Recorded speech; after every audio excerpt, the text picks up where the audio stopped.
Bismillahirrahmanirrahim. Assalamualaikum warahmatullahi wabarakatuh.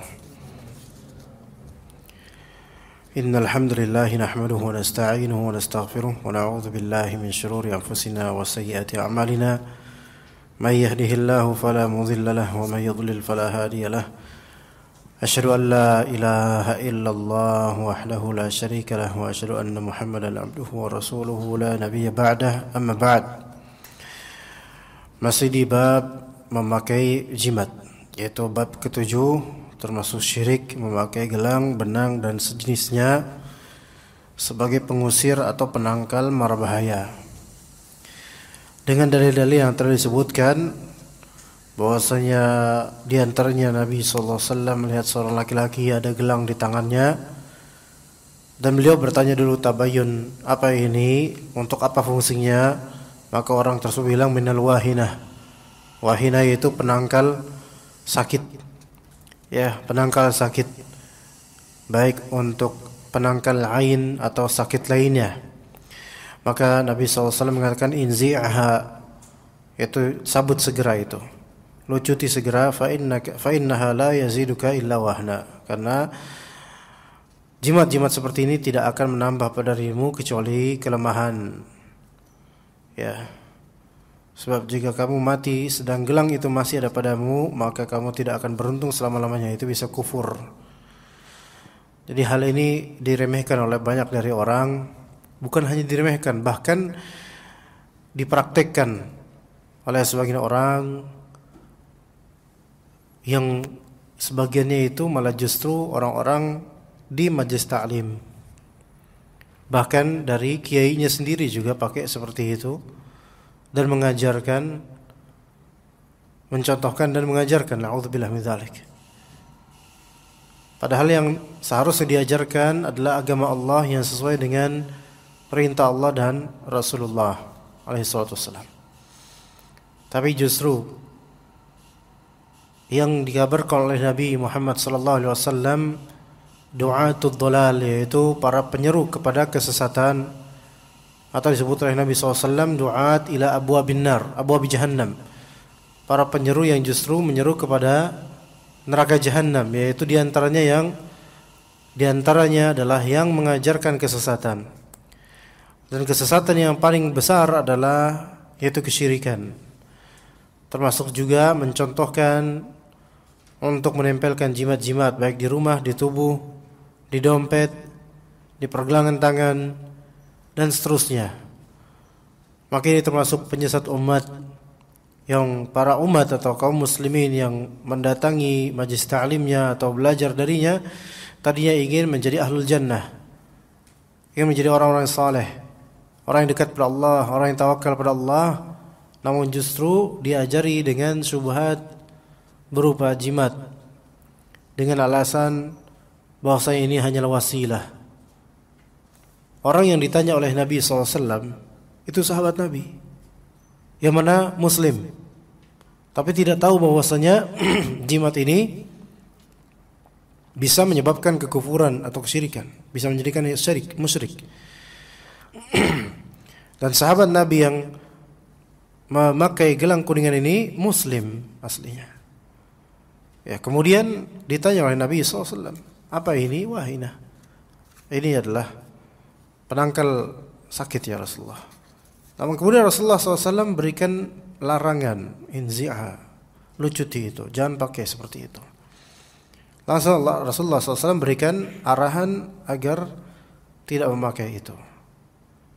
Dan dari kalimat Nabi SAW menunjukkan bahwasanya hal ini adalah kesyirikan atau kekufuran, karena kalau mati dalam keadaan gelang itu masih ada padanya, maka dia tidak akan beruntung selama-lamanya. Ini menunjukkan selama-lamanya bisa keluar dari Islam gara-gara hal-hal seperti ini. Sebaliknya bukan, malah justru mencontohkan untuk memakainya atau mengajarkannya. Na'udzubillah min dzalik. Maka ini bertentangan jelas dengan Nabi Muhammad SAW, meskipun mengklaim bahwasanya kita mencintai Nabi SAW. Apalah arti buah lisan kalau kelakuan bertentangan dengan lisan? Apalah arti mengatakan kita cinta kepada Rasulullah kalau ternyata Apa yang Rasulullah benci justru kita cintai, dan apa yang Rasulullah cintai justru kita benci. Ini kebalik namanya. Dan orang-orang yang mengklaim sesuatu yang tidak ada pada dirinya, ini imma dusta, imma munafik. Ya. Taib. Kemudian juga masalah tamimah, wada'ah, yang disebutkan dalam footnote. Tamimah itu sesuatu yang dikalungkan di leher anak-anak sebagai penangkal atau pengusir penyakit atau pengaruh jahat, yaitu ain, yang disebabkan rasa dengki oleh seseorang. Jadi dikalungkan di lehernya, ya, untuk menangkal hal-hal dan mara bahaya atau hal-hal negatif.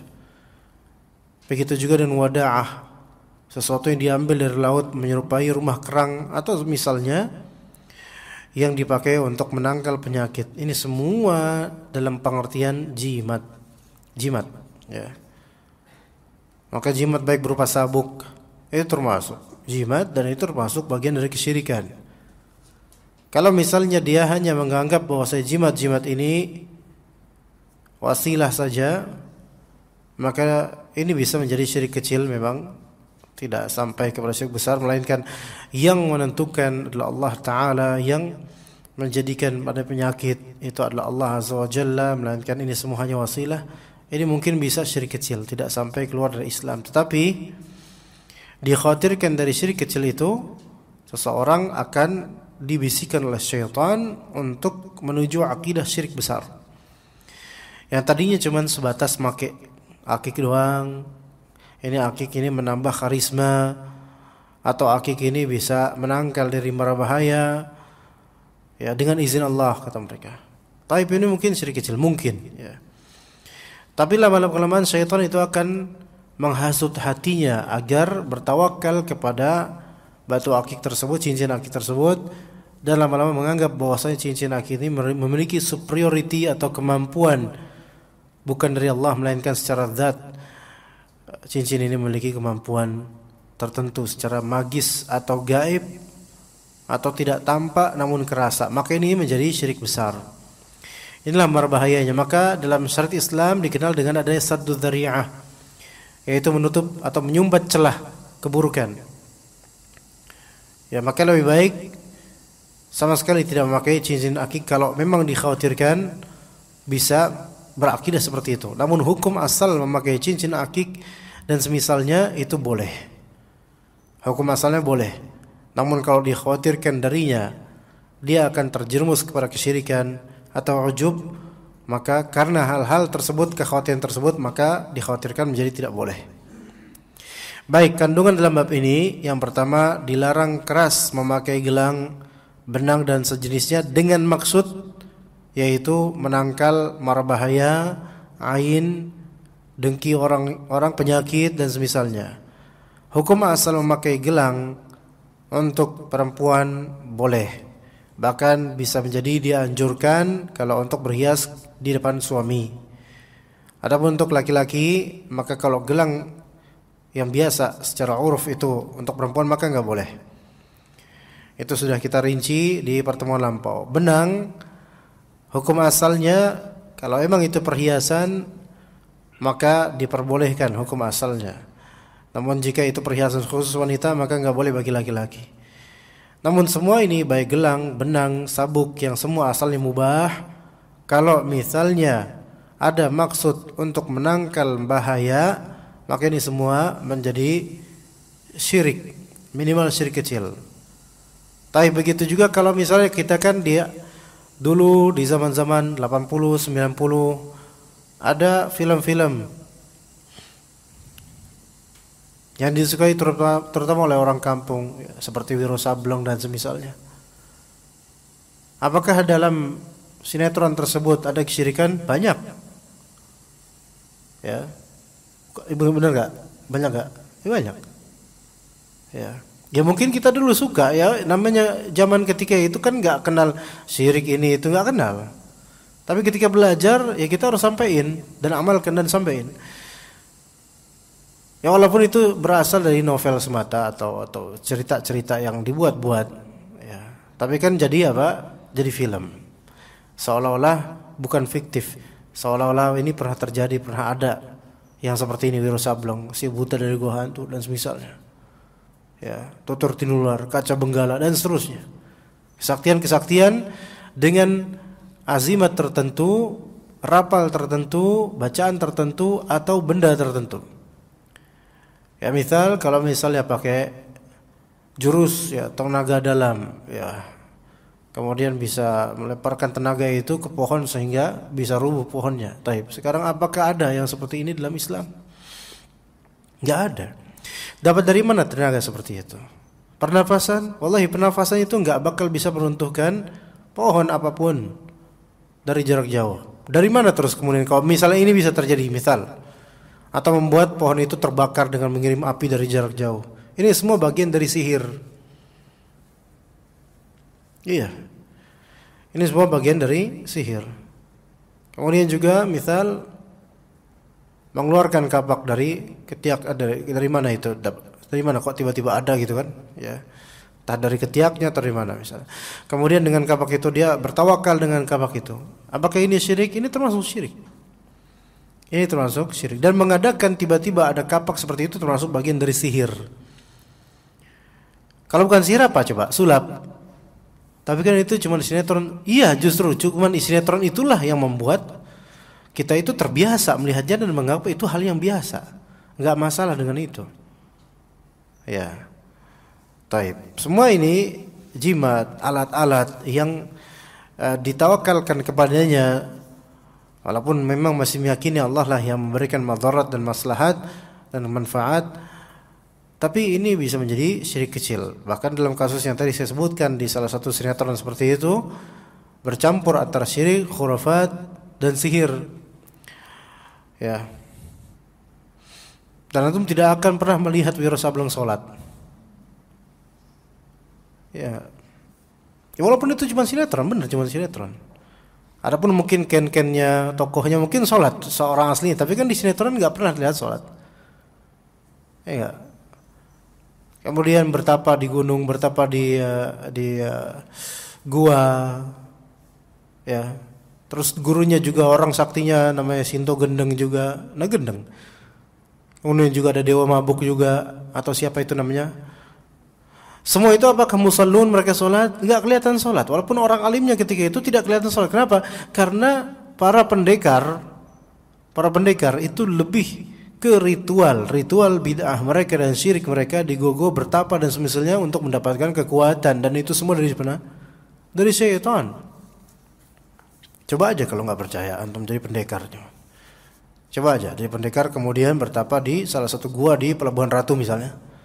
Dapat apa? Kekuatan dari syaitan, enggak dari Allah Azza wa Jalla, bukan wahyu, bukan pula mukjizat, bukan pula karamah. Namun orang-orang ketika melihat ini sebagai sinetron dan menganggap ini baik, menganggap ini biasa, ditonton di setiap hari Minggu. Ya, karena dulu zaman-zaman itu kan ya nonton itu kan agak susah, enggak kayak sekarang tinggal di YouTube kan, rekamannya juga banyak. Sehingga ditunggu-tunggu, dinanti-nanti, sehingga hal itu dianggap baik, wajar, bagus. Tapi alhamdulillah anak-anak ketika itu tidak seperti sekarang yang mudah terpengaruh. Kendati pun ketika itu kita pada nonton Power Rangers, ya, apalagi itu, ya itu Power Rangers, nggak ada satupun dari kita bercita-cita seperti itu. Sekarang lihat YouTuber yang cuman bisa ngomong nyampah saja. Itu beberapa anak-anak bercita-cita pengen seperti YouTuber ini. Nauzubillah min dzalik. Karena sekarang memang anak-anak lebih mudah terpengaruh. Mungkin dari segi intelijensinya mungkin lebih tinggi karena makanannya lebih baik daripada kita zaman itu. Ya, wallahu alam. Yang kedua dinyatakan bahwa sahabat tadi apabila mati, sahabat Nabi loh, apabila mati, sedangkan gelang atau sejenisnya itu masih melekat pada tubuhnya, dia tidak akan beruntung selama-lamanya. Ini menunjukkan kebenaran pernyataan para sahabat bahwa syirik kecil itu lebih berat daripada perbuatan dosa besar. Jadi ada dosa. Dosa itu global sekali. Ada dosa syirik dan ada dosa selain syirik, yaitu maksiat atau bid'ah yang tidak berupa syirik. Namanya bid'ah itu ada bid'ah yang korelatif dengan syirik, ada bid'ah yang sebatas maksiat. Beda-beda bid'ah itu. Ada bid'ah syirkiyah yaitu korelatif dengan syirik. Iya. Contohnya bertapa untuk mendapatkan apa? Mendapatkan kekuatan supranatural dari selain Allah Azza wa Jalla. Maka dan kemudian di situ ada ritual-ritual. Nah, ini semua ini kebid'ahan dan juga kesyirikan. Jadi gabung, blending. Dan ada bid'ah yang pure maksiat. Bid'ah yang pure murni maksiat. Seperti apa? Seperti menambah-nambahkan ibadah atau mengurang-urangi ibadah dan menganggap bahwa ini bagian dari syariat tanpa dalil. Maka ini bisa menjadi apa? Bisa menjadi bid'ah yang murni maksiat. Manakah yang lebih besar? Bid'ah syirkiyah atau bid'ah yang murni maksiat? Ya jelas bid'ah syirkiyah lebih besar, lebih berat. Ya. Apalagi kalau diproklamirkan, diajarkan, ini lebih berat, ikhwan sekalian. Nah, jadi syirik, bid'ah syirkiyah. Kemudian syirik itu bagian dari dosa. Jadi dosa itu sangat global. Dosa kecil ada dosa besar. Nah, dosa kecil ini banyak contohnya, tapi tidak perlu dicontohkan. Kadang-kadang karena ketidaksengajaan atau kadang-kadang keceplosan ini bisa menjadi dosa kecil. Pandangan misalnya, pandangan kepada non mahram yang bukan mahramnya tanpa sengaja atau sengaja namun sejenak, maka ini bisa menjadi dosa kecil. Tapi kalau terus-menerus bisa menjadi dosa besar. Dan hal-hal lainnya banyak dosa-dosa kecil. Nah, ada juga dosa besar. Nah, bid'ah dan syirik itu semua termasuk bagian dari dosa besar. Nah, dosa besar dosa besar syirik itu ada syirik besar dan ada syirik kecil. Dosa besar maksiat dengan syirik kecil itu umumnya lebih besar syirik kecil daripada dosa besar maksiat. Umumnya begitu. Namun wallahu alam secara rinci kadang-kadang dosa besar yang sangat besar yang bukan syirik itu bisa jadi lebih besar. Contohnya misal membunuh orang atau berzina, ya bisa lebih besar daripada beberapa syirik kecil yang merupakan kecil syiriknya, seperti riya sejenak. Itu kecil. Maka dosa besar yang tadi zina itu lebih besar mungkin daripada kecilnya riya ini. Riya yang kecil. Dan ada riya yang terbiasa. Nah, ini besar. Ya, besar, lebih besar daripada dosa besar. Ya, maka umumnya dosa-dosa besar dibandingkan dengan syirik kecil umumnya lebih besar syirik kecil. Umumnya begitu. Maka memakai jimat, maka ini sudah merupakan bentuk ada ketidaktawakalan kepada Allah, walaupun dia tahu Allah yang mengatur urusan. Dan ini termasuk dosa besar dan syirik kecil. Dan hal ini lebih besar daripada dosa-dosa besar pada umumnya. Seperti itu jemaah sekalian. Yang ketiga, syirik tidak dapat dimaafkan dengan alasan karena tidak mengerti. Ini bahaya. Syirik tidak dapat dimaafkan dengan alasan karena tidak mengerti. Ini perhatikan baik-baik. Ya. Syirik tidak dapat dimaafkan dengan alasan tidak dimengerti. Kalau misalnya di hukum duniawi, di hukum kita, antar kita, hukum syar'i sekarang, orang yang berbuat syirik karena tidak tahu, jahil, maka kita hukumi dia orang jahil dan kita ajarkan dan tidak langsung kita kafirkan karena dia nggak ngerti. Tapi di sisi Allah hukum ukhrawiyah, maka ini bisa jadi tidak dimaafkan. Hati-hati jemaah sekalian. Bisa dipahami enggak di sini? Seseorang dia tadi kata Nabi SAW apa? Inzi'aha fa innaha la taziduka illa wahna. Hal itu tidak akan menambahkan untuk dirimu kecuali kelemahan. Dan jika engkau mati nanti sedang gelang itu masih ada padamu, maka kamu tidak akan beruntung selama-lamanya. Walaupun kamu tuh enggak ngerti kalau ini syirik. Di hukuman akhirat nanti kamu akan dihukumi tidak akan beruntung. Walaupun enggak tahu. Nanti kalau ditanya sama Allah, kenapa kok pakai itu? Itu kan syirik. Itu kan berbuat syirik kepada Allah Azza wa Jalla. Maka mungkin dia berkata, ya Allah saya tidak tahu ketika itu. Ketidaktahuan di dunia akan kesyirikan dan dia melakukan kesyirikan mungkin diberi uzur oleh manusia, namun boleh jadi di akhirat tidak Allah berikan uzur. Artinya begini ikhwan.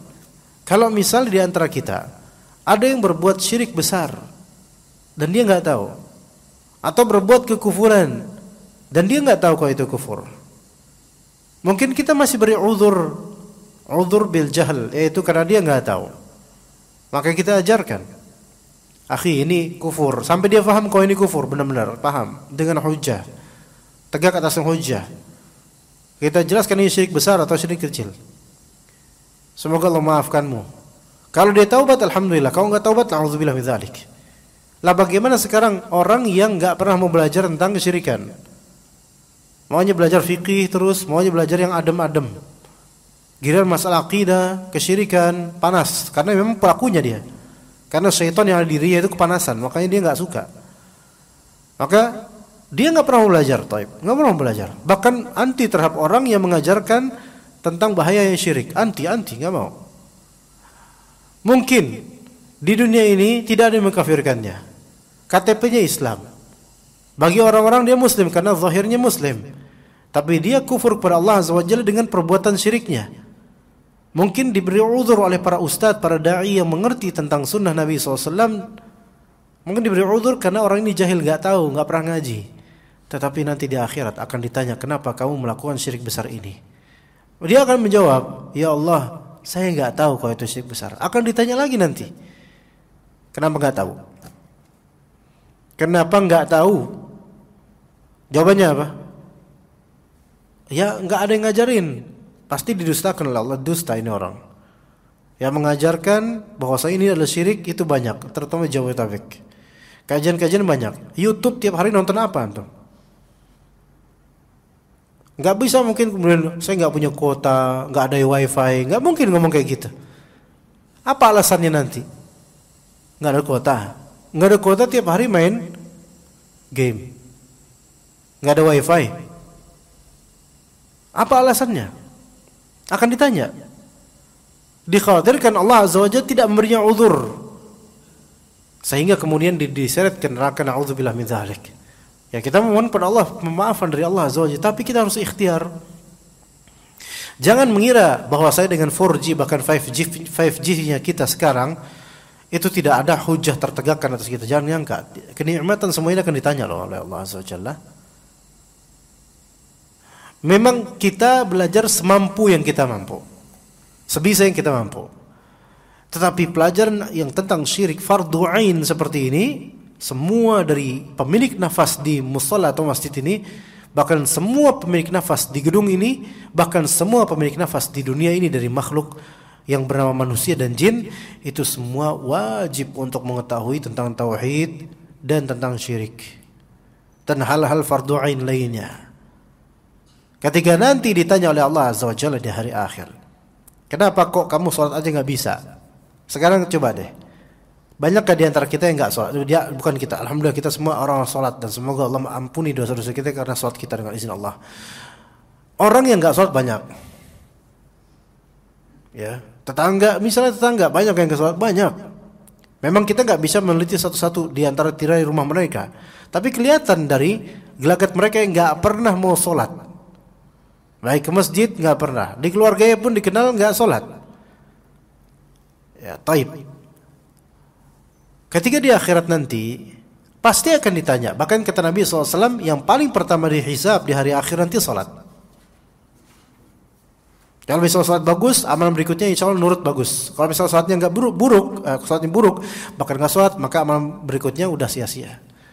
Tapi kemudian nanti kalau orang-orang yang nggak sholat ini nggak ngerti bahkan caranya sholat, lupa rukun-rukunnya, dan nggak baca al-fatihah ketika sholat, lagi sholat nggak baca al-fatihah, rukunnya nggak dibaca, sholat diem aja gitu. Maka kemudian di akhirat ini ditanya, kenapa kamu sholat kok nggak baca al-fatihah? Loh saya nggak tahu, saya kira boleh-boleh aja. Apakah diberi uzur? Oh ini orang nggak tahu, dimaafkan. Enggak, ditanya lagi oleh Allah Azza wa Jalla nanti. Segala kenikmatan yang Allah berikan padanya, yang seharusnya mendukungnya untuk taat pada Allah dan ibadah dengan benar, akan ditanya. Tentang internet, wifi, handphone, kemudahan akses internet, kemudahan banyak website sekarang, itu akan ditanya, wallah akan ditanya. Akan ditanya. Ini hal yang besar ya ikhwah sekalian jemaah. Dengan adanya internet, rekaman dan semisal itu hal yang besar. Dengan adanya YouTube itu hal yang besar. Yang mana semua itu akan ditanya oleh Allah Azza wa Jalla. Nah, ditanya nanti jawabannya apa? Gak mungkin dong dia akan jawab kuota terbatas. paket habis, ini nggak dapat unlimited, dan seterusnya. Nggak mungkin jawaban seperti itu ada nanti. Dan nggak apakah berani orang itu menjawab dengan dustanya seperti itu. Melainkan apa jawabannya? Ya karena malas, karena nggak mau. Itulah yang membuat dia nanti diseret. Na'udzubillah min dzalik. Nikmat-nikmat ini akan ditanya. Nabi SAW dengan para sahabatnya ketika itu lagi lapar sekali, suatu siang lagi lapar sekali, nggak ada makanan mereka. Alhamdulillah kemudian ada satu sahabat yang mengetahui keadaan Nabi dan para sahabatnya ketika itu, mengundang mereka makan. Yuk makan yuk di rumah. Dihidangkan makan yang enak. Lagi lapar, enak. Gimana nggak seneng jemaah? Siang-siang lapar. Masakan Padang. Mohon maaf nih yang lagi puasa.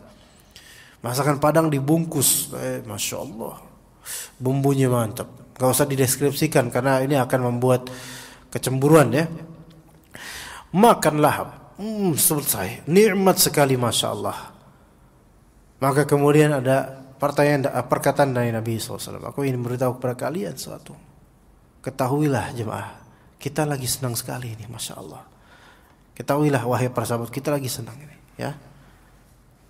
Semua dari ini akan ditanya oleh Allah Azza wa Jalla. Yang kita makan ini, dari kenikmatan ini akan ditanya oleh Allah Azza wa Jalla. Tsumma latus'alunna yawma idzin 'anil na'im. Kemudian pasti kalian akan ditanya pada hari nanti tentang kenikmatan. Kenikmatan internet ini akan ditanya. Kenapa internet sudah tersebar tapi masih jahil aja, enggak tahu tentang syirik? Karena enggak mau belajar. Itu yang akan menjadi penyebab kita merugi nanti di hari akhir.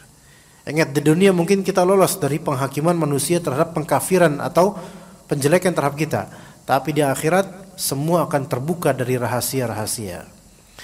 Baik, kemudian jemaah sekalian nomor 4, gelang, benang dan sejenisnya tidak berguna untuk menolak atau mengusir penyakit apapun. Bahkan bisa berbahaya. Hal ini berbahaya bukan dari gelang atau benangnya yang membahayakan, tetapi dari keyakinan dan perbuatan memakainya dengan keyakinan seperti itu bisa membahayakan pelakunya, yaitu tidak menambah pada dirinya kecuali kelemahan. Iya, jadi bukan gelangnya enggak memberikan bahaya, enggak. Gelang hanya gelang, makhluk mati gitu loh. Yang bermotorat adalah apa? Akidah pelaku terhadap gelang ini dan pemakaian gelang ini dengan adanya akidah tersebut itu membahayakan akhiratnya. 5. Mengingkari dengan keras terhadap orang yang melakukan perbuatan seperti itu. Jadi mengingkari dengan keras, tapi kerasnya di sini tentu disesuaikan dengan konteks ya. 6. Dijelaskan bahwa orang yang menggantungkan sesuatu barang untuk maksud-maksud seperti di atas, maka Allah akan menjadikan dirinya mengandalkan barang itu. Ya. Man ta'allaqa bi syai'in wukila ilaihi, kata Nabi SAW. Barang siapa yang menggantungkan sesuatu, maka dia akan dibuat bertawakal padanya. Dia akan ketergantungan dengannya. Ya, barang siapa menggantung sesuatu, yaitu barang siapa mengadakan ketergantungan atau menjimatkan suatu hal dari jimat, maka Allah akan jadikan qalbu dia bergantung pada jimat itu. Dan itu hak. Itu terjadi pada banyak orang yang pakai jimat. Sebagian dari dukun dari kampung-kampung misal ke kota, mereka pakai jimat-jimat untuk menangkal mara bahaya yang mana itu tidak memberikan manfaat atau mudarat. Banyak gede, cincin-cincin gede ya.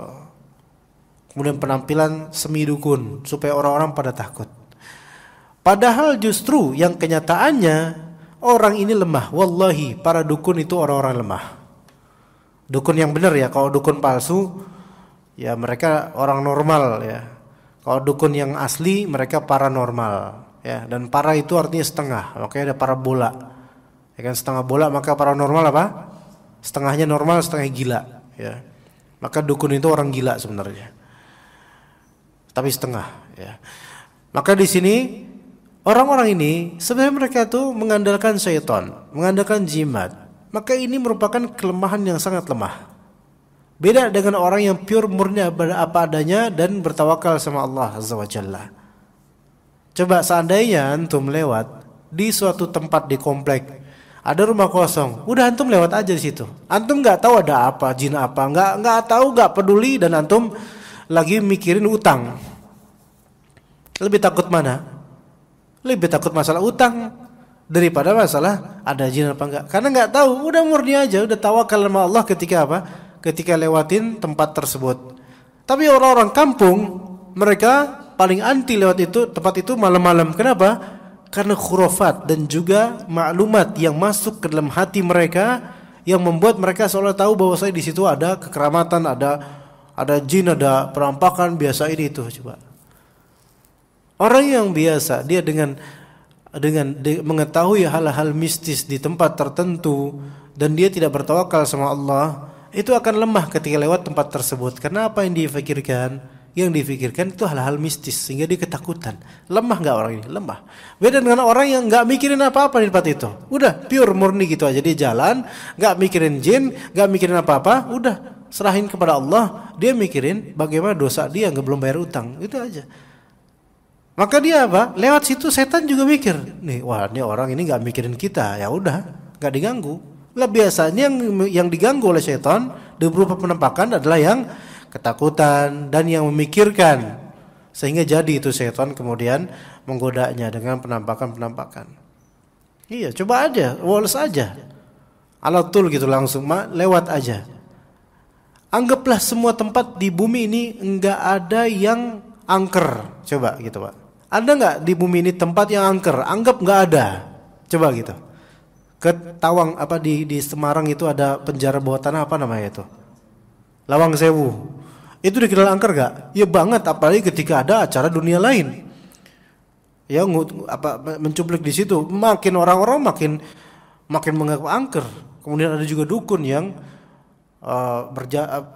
buka jasa untuk membuka tabir, membuka apa namanya? Mata batin. Itu ada tuh di daerah situ. Sekarang enggak tahu ada enggak sih? Atau pernah sini enggak? Kok dari wajah-wajahnya kayak pernah gitu. Antum Semarang bukan? Jawanya mana tuh? Oh Jogja. Ya, coba kalau misalnya kita anggap di bumi ini enggak ada tempat angker. Segitiga Bermuda bukan tempat angker. Anggap aja gitu. Antum lewat mana aja, los-los aja kan? Los-los aja. Sekarang kalau lewat trail tertentu, Bintaro atau mana misal lewat situ. Dulu udah kejadian nih, di sini pasti banyak setan budek. Coba kalau kayak gitu mikirnya. Budek beneran antum nanti. Tapi coba kalau enggak mikirin apa-apa, apaan sih? Khurafat gitu, enggak percaya saya. Udah biarin aja, mau ada setan mau apa biar urusan mereka. Rata-rata orang yang kayak gitu los-los aja lewat, enggak ada apa-apa. Setan juga mikir, wah ini orang enggak percaya sama kita. Gangguin aja yang percaya gitu. Coba seperti itu, kan enak hidup jadi seperti itu, ya. Jadi siapa yang bergantung pada sesuatu, maka Allah akan jadikan dia mengandalkan hal tersebut sehingga dia lemah. Dia lemah. 7. Dinyatakan bahwa orang yang menggantungkan tamimah telah melakukan perbuatan syirik. Ini sesuai dengan hadis Nabi SAW. 8. Mengikatkan benang pada tubuh untuk mengobati sakit panas termasuk syirik. Loh, apa kok syirik? Kenapa syirik? Karena tidak ada korelasi antara pengobatan sakit dengan mengikatin benang. Dokter manapun juga nggak bakal ngomong gitu, nggak bakal, ya. Karena tidak menjadi sebab, tidak ada korelasinya. 9. Pembacaan ayat tersebut yang dilakukan oleh Hudzaifah menunjukkan bahwa para sahabat menggunakan ayat-ayat yang berkenaan dengan syirik akbar sebagai dalil untuk syirik asghar, sebagai tafsir yang disebutkan Ibnu Abbas dalam salah satu ayat dalam surat Al-Baqarah. 10. Menggantungkan wada'ah. Wada'ah tadi berupa rumah kerang atau semisalnya. Menggantungkan wada'ah sebagai penangkal atau pengusir ain juga termasuk syirik. 11. Orang yang menggantungkan tamimah didoakan semoga Allah tidak mengabulkan keinginannya. Orang yang pakai jimat itu didoakan semoga Allah enggak kabulkan keinginan orang yang pakai jimat. Dan orang yang menggantungkan wada'ah didoakan semoga Allah tidak memberi ketenangan pada dirinya. Dan ini Nabi SAW yang melakukan hal itu, yaitu mendoakan orang-orang yang pakai jimat seperti ini enggak dikabulin keinginannya dan enggak tenang orang ini. Mau tenang, tawakal pada Allah Azza wa Jalla. Wa tawakkal 'alal hayyil ladzi la yamut. Tawakallah kepada Allah yang Maha Hidup yang tidak akan pernah mati. Itu yang bisa kita sampaikan insyaallah. Semoga bermanfaat dan semoga memberikan pencerahan dan juga menghindarkan kita dari kesyirikan. Wassallallahu ala nabiyyina Muhammadin wa ala alihi wa sahbihi ajma'in. Subhanakallahumma bihamdika asyhadu an la ilaha illa anta astaghfiruka wa atubu ilaik. Assalamualaikum warahmatullahi wabarakatuh.